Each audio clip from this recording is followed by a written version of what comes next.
All of the issues that we have talked about so far in class surrounding the disabled community are all very important and they affect disabled people's lives every single day.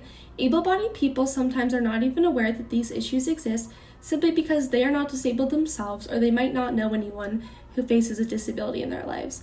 One issue that I would like to talk about is subminimum wage for disabled workers. The Fair Labor Standards Act is a policy in America that makes it illegal for employers to pay certain groups of people less than minimum wage.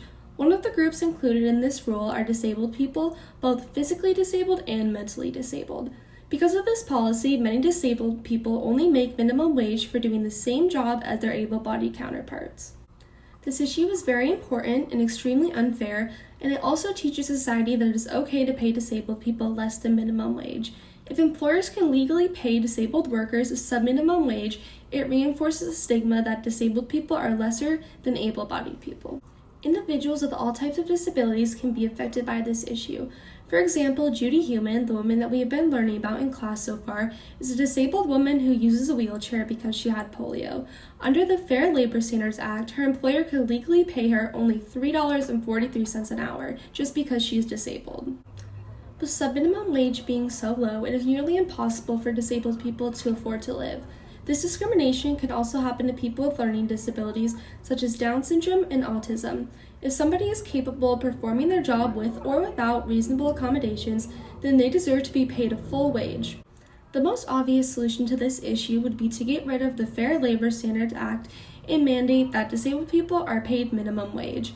Unfortunately, getting laws changed is difficult and is not always that simple.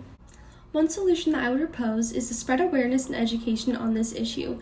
Most people would agree that this policy is extremely wrong. However, a lot of people do not even know about subminimum wage for disabled workers. The first step in taking action against this issue would be to educate society about the Fair Labor Standards Act.